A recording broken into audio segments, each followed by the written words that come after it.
Hello po sa inyong lahat mga ka-crypto. Ako po si Pinoy Crypto Trader at sa video na ito ay atin mong pag-uusapan ang tungkol sa balitang ito kung saan ang ngayon ARK Invest ay nagbenta po sila ng $2.5 million ng Grayscale GBTC.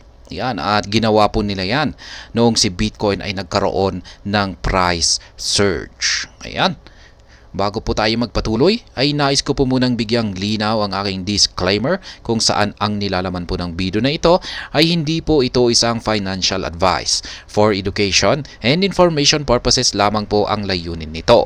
Maliban po dito ay nais ko na rin pong magbigay babala na wala pong kahit anumang group chat ang Pinoy Crypto Trader. Ayan, sabi rito ay ARK Invest is trimming its stake in the Grayscale Bitcoin Trust or GBTC amid mounting speculation that the long-awaited approval of spot Bitcoin exchange-traded fund in the US could come soon. Ayan. Yan po ang ginawa ng ARK Invest. Trinim po nila. Yan, or binawasan po nila yung kanilang stake or yung kanilang investment dito kay Grayscale. Ayan, sa kanilang Bitcoin Trust or GBTC. Yan, at sinabay po nila yung kanilang pagbenta. Yan, noong umakyat po yung nagkaroon ng price surge si Bitcoin. Yan, kasi yan na nga yung yung speculation ay may speculation po tayo na halos malapit na raw ang approval ng spot Bitcoin exchange traded fund. Kaya yan, in the US could come soon. Ayan, kung pag sinabi nating soon ay hindi natin alam kung kailan pero napakalapit na. Yan, malapit na malapit na. Yan po ang ibig sabihin yan. According to a recent trade notification viewed by Cointelegraph, the New York-based asset manager sold 100,739 shares in GBT worth over $2.5 million from its ARK Next Generation Internet ETF. Yan, ARKW. Yan po yung binenta nila. Ayan, binenta ng asset manager. Yan, nasa 100,739 shares ng GBTC nila. At nagkakahalaga po yan ng $2.5 million. Ang laki po ng halaga na yan. This marks ARK first reported GBTC transaction since last November when the firm added 450,272 GBTC shares valued at 4.5 million to the fund. Ayan. Yan naman po pala yung binili na. Marami pa silang natitirang mga GBTC shares. Yan, nagbawas lamang po sila. Nagbawas sila ng 1,739. Kaya minus lamang po natin yan. 100,739 na shares. Minus natin dito sa 450 na 272 GBT shares. Ayan po yung natitira na hawak pa nilang mga GBT shares nila. The latest sale reduced ARK Invest GBT stake to 10.4%. Yan, nabawasan po sila ng 10.4%. The latest sale reduces ARK Invest Grayscale GBTC stake to around 10.4% of the ARKW portfolio's total asset, down from 12% previously. Even so, GBTC remains ARKW's largest holding, followed by Coinbase and Roku shares. Ayan. Sila po yung nangunguna rito, si GBTC, Grayscale Bitcoin Trust BTC. Ayan, yung market value niya, ayan, ito po yung pinakamataas. Yan, si Coinbase naman ay siya yung sumusunod. Ayan, nasa 9.08 yung kanyang timbang or weight.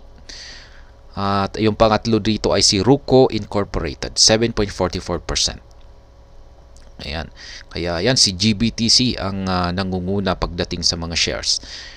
Ayan, ARK's move comes as GBTC hit multi-month high this week, surging above $24 for the first time since May 2022. Some analysts believe ARK is cutting its GBTC position in anticipation of a spot Bitcoin ETF receiving regulatory approval soon. Ayan. Maraming mga naniniwala na analyst kay ARK na binabawasan po nila yung kanilang GBTC shares or position dahil sa ayan, inaasahan po ng marami pong umaasa na malapit na po ang approval ng spot Bitcoin ETF. Both ARK and Grayscale have filed proposals for spot Bitcoin ETF this month after years of rejection by the SEC. Ayan. Kasi ilang beses na pong nire-reject sila ng SEC. Yan, ilang beses na rin po silang ilang beses po silang nag-propose. Yan, para i-approve ni SEC ang spot Bitcoin ETF. Yan, si ARK at saka si Grayscale, dalawa po sila. Tapos ilang beses po silang nakakatanggap ng rejections kay SEC. Yan, pero hindi po sila sumuko. At mukhang ngayon ay dumating din yung panahon na ito ay magkakaroon ng regulatory approval. The long-running saga over a spot crypto ETF may finally be nearing its conclusion, given growing institutional adoption. SEC approval could open the floodgates to greater mainstream investment in Bitcoin. Ayan na nga, totoo po yan. Sa pamamagitan po ng approval ng Bitcoin, spot ETF na ito ay talagang magbubukas po ito yan ng mas maluwang na pintuan para sa mga investors na pumasok or pasukin ang Bitcoin. Kaya yan ang kung marami na rin ang papasok dito, kung talagang maraming papasok na mga investors dito kay Bitcoin ay talagang ito ang siyang magki-create ng demand kay Bitcoin. At kung pag may demand, yan po ang magiging sanhi para umakyat ang market price nito ng yan mataas. Nakadepende pa rin po sa interest ng mga investors kung marami talagang magkakagusto na mag-invest dito kay Bitcoin. Yan, pero yan base sa mga eksperto, maraming mga eksperto ang nagsasabi na talagang ito ay patok sa mga investors. At ayan, hanggang dito na lamang po tayo sa video na ito. Sana po ay inyong nagustuhan ang aking paliwanag dito. Kung inyo po itong nagustuhan ay pakiclick lamang po ang like button nito. Para naman po sa mga bago lamang dito, kayo po ay aking inaanyayahan para mag-subscribe. Pakiclick na rin po ang bell icon nito dahil ito po ang siyang magsisilbing notification nito sa mga bago kong videos na akin pong ina-upload sa aking YouTube channel na ito. Marami pong salamat sa panunood. Ingat po tayo lagi at God bless po sa ating lahat.